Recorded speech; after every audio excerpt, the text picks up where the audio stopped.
I'm here today talking to Paul Kemp-Robertson, who is the founder of Contagious magazine.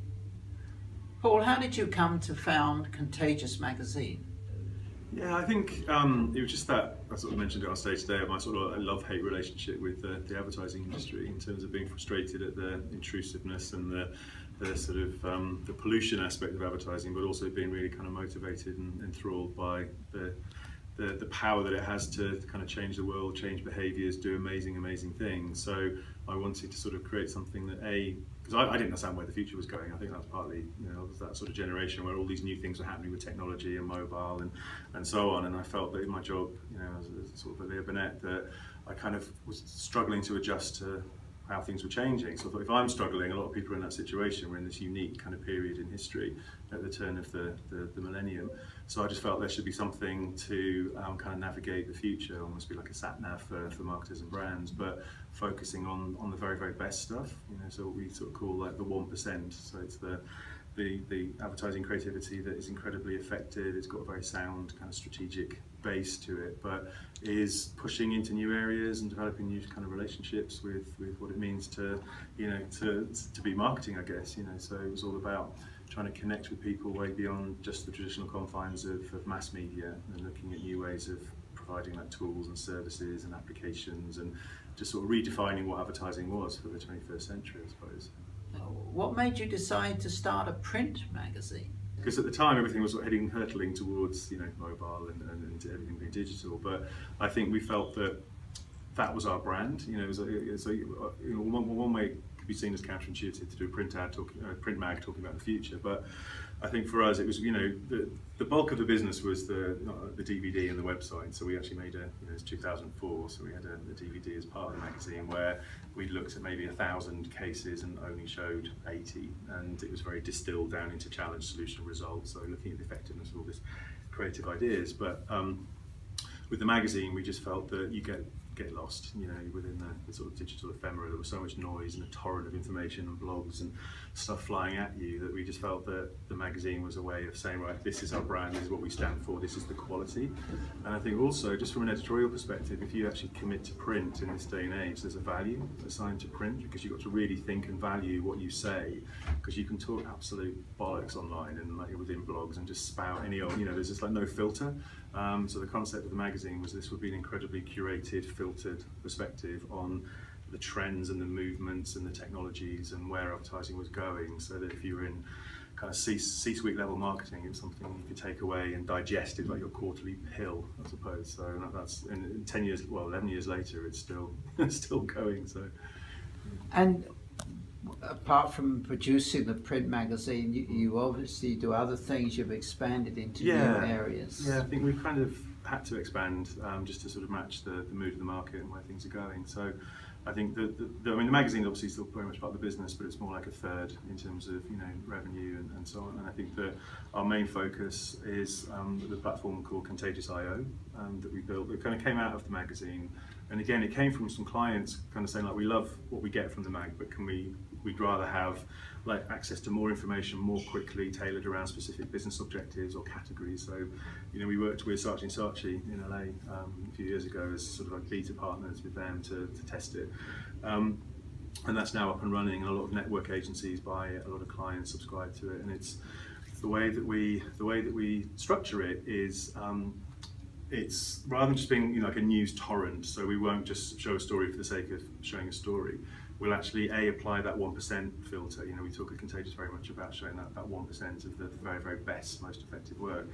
But we'll kind of look at the business objectives, we'll talk to the strategists, we'll probably stay with a story that's successful for probably a year, so we keep revisiting it. So rather than just being like a glorified press release, it's a proper considered story with the results and the sort of strategic thinking behind it, and then tagged by things like business objectives, target audience, the sort of trends that it fits within, and then all wrapped with a contagious insight, so people can use it to collaborate, you can share across your company. You can tag things that you're interested in following, and it will pop stories at you as they appear, kind of thing. So that's something that now is our sort of biggest growth area, and I say a lot of marketers have started to buy into it, because I think it's that access to premium quality information just saves a huge amount of time, because there's so much noise out there, and the idea of a sort of considered, filtered resource that has a point of view. I think that's sort of key to it, is having that very strong perspective on what we feel is innovation and bravery in modern marketing. And then also, and then beyond that, we have a consultancy, which again, it's sort of come out of the content that we were creating. We ended up sort of doing reports and trend briefings and sort of quite low-level consultancy. And over the time, because of the people that we've attracted into the team, you know, we've got former marketers from Pepsi, we've got former journalists from Contagious, and people who worked in kind of sports marketing, creative excellence unit, you know, someone from AdAsia, whatever. So we sort of like really got this amazing assembly of quite talented thinkers. And that's taken us off into much kind of deeper, longer term projects, like helping Heineken create their sort of creative ladder and a new form of language for marketers to actually start to benchmark and assess creativity, and doing things like, you know, workshop garages. You know, we've done 2-week garages with Mondelez over the course of 3 years, every quarter, trying to get their marketers embedded into the creative process and evangelize them to go off and do marketing in a kind of faster, more agile way. So yeah, I mean, as a business, it's been a very sort of fast, exhilarating journey, not always easy. You know, we've got a kind of little outpost in Singapore. We've got 2 people in Brazil that have flying at the moment, an office in New York, and then someone in Portland. We wanted a kind of West Coast voice, so yeah, you know, just from out of London, we've gone global. So you have 2 people in Singapore all the time? Yeah, well, we've got Charlton Lawson, who's our kind of business development director, and then what we've done. We'd like to kind of grow Singapore, but we wanted to kind of test the water. So we've got a collaboration with Simon Kemp, who sort of come out of We Are Social, and he has his own consultancy called Kepios, but he's a kind of like-minded, kindred spirit. So he's going to represent Contagious in the region. So he's spent time, you know, kind of been embedded into Contagious thinking, and anything that sort of comes into our area of expertise, he will go and do. So he's already done a couple of kind of insider or client briefing projects and so on. So. Paul, you also mentioned the IPA report, which showed a link between creativity and effectiveness. Would you like to tell us more about that? Yeah, I think we read this really interesting report a few years ago from some scientists that came out of Cornell University, and they did a study about uncertainty and risk and people's approaches to it, and tried to apply that to, like, you know, business thinking. And they found through this study that people have what they called an unconscious bias against creativity, which sounds really strange because so many companies are kind of standing up on, you know, shareholder meetings on stage at Cannes and all that kind of stuff, like pounding the idea of we're going to be massively creative. But I think what they were saying is that it's actually subconscious. It's this implicit bias that kind of exists within your brain, because new, brave, innovative creativity is instinctively threatening because it's new and it's unfamiliar, and you're kind of hardwired to resist change, essentially. So anything that feels very, very new and scary, the easiest thing to do is reject it. And often corporations, you sort of got this double-edged sword, or double whammy of the fact that you as a marketer, and it's easier to play safe. So you know, you might reject a creative idea instinctively because it's something that the way the study worked was that they almost they said that the same kind of feelings that get aroused through uncertainty and being presented with something that slightly scares you, even subconsciously, are the same emotions and the same sort of parts of the brain that are wired into making you feel nauseous, like you're going to vomit. You know, the reaction that your body has to poison. It's literally like this instinctive, impulsive, no, I don't want that. And it's like, you know, the fight or flight thing is to move away from it, which I think is quite a kind of profound concept. And so that's what we basically sort of based the talk around today, was just to try and say to people, look, you know, against the backdrop of the fact that we're in a very low growth economy, there's this sort of constant pressure around agencies to cost cut and to, you know, hurtle into things like, you know, programmatic and efficiency and all that kind of stuff, that actually the role of creativity needs to be protected and encouraged and nurtured, and it's not being, you know. So I think that was the sort of provocation. Well, so the IPA have done studies across, you know, I think it's probably the most authoritative study ever produced linking creativity to effectiveness, and they prove that award-winning, and again, their study was over a number of years and a number of cases, so it's incredibly robust. And I think their evidence was just incontrovertible, where it would, I think it's more like 12 times. They're saying that award-winning advertising, so stuff that wins, you know, sort of premium awards around the world, is 12 times more efficient and more effective than stuff that doesn't win awards. It's just wallpaper that people ignore. So, you know, the evidence is there, which is why a lot of brands and marketers and chairmen and so on will stand up and espouse, yes, we want creativity because it's going to drive our business. But it's easier kind of saying that, but when you're actually confronted with the practicalities and the reality of signing off something that you don't actually quite understand or doesn't fit within the way your company's rigidly structured, or might lose you your job or affect your share price, when, you know, everything's kind of focused very much on the short term, trying to sort of take a risk in this current climate is something that you're psychologically hardwired to reject based on the study. But you really were quite pessimistic about the future of advertising, or in fact its current situation. Would you like to expand on what? Yeah, I mean, I think ultimately I've got a lot of optimism for, you know, the advertising at its purest, you know, creative kind of power. I think there's been various studies when you talk about automation, like with AI and so on, sort of coming to the fore, that a lot of industries are going to be totally automated. If you're a finance director, I'd be very, very worried. If you work in a call centre, like literally start looking for a new job tomorrow. But these studies are saying that advertising, particularly on the creative side, is actually one of the areas that's going to be least affected, because it's that human, you know, the human magic of creativity, where you can come up with ideas that are not logical, that are serendipitous or accidental or random, or whatever. So I think in that sense, advertising will survive and flourish. But I think what started to happen, and what I sort of warned about on stage, was this: there's a disconnect between the way that clients are behaving, which is very kind of short term and kind of risk averse, against the fact that we have this very slow growth economy going forward.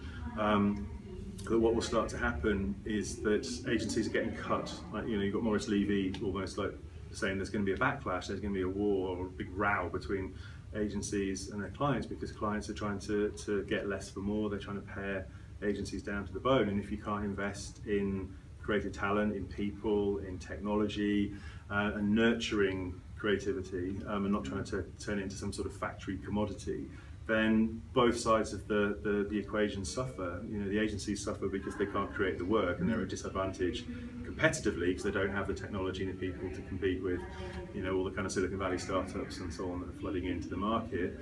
And clients will suffer because they're not going to build long-term value for their brands over time, because they're not investing in the creative ideas that can sustain that growth over time. It's very, very short-term, tactical kind of thinking.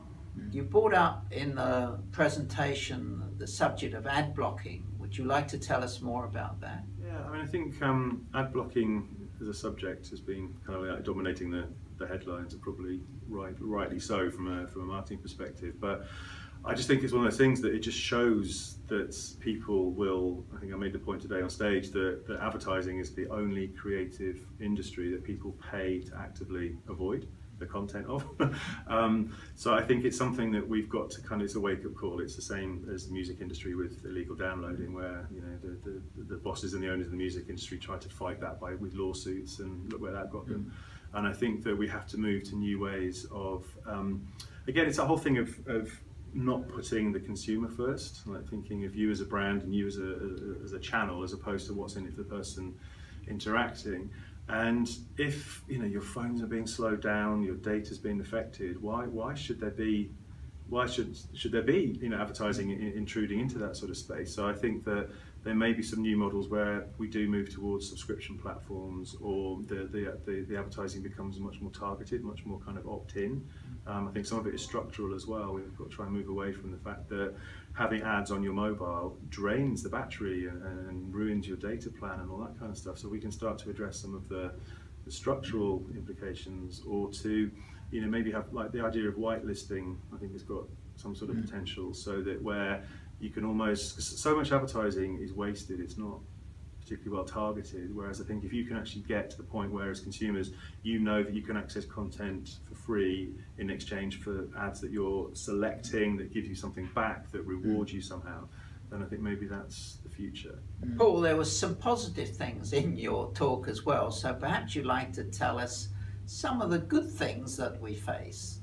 Yeah, I mean, I think there was a lot of kind of, you know, pessimism, and it was almost like a wake-up call I think I wanted to do within the talk, but equally finish on a positive note by saying that, you know, creativity does have a transformative power, and I think the best ideas that agencies create can, as I say, like change behaviours, change societies, change the way companies exist and operate in the world. And I think that advertising still remains a really kind of exciting, dynamic and quite innovative industry to work in, because, you know, you can solve all kinds of business and strategic problems, but then equally I think the way things are going with things like, you know, tools and services and applications and virtual reality and AI and all that kind of stuff, you can actually enrich people's lives. You can make people's lives more kind of, you know, the whole point I was trying to make was that life is incredibly complicated to navigate as a humanoid, and anything that brands can do to help kind of, you know, ease the pain points in your journey through the day is a wonderful thing. And I think that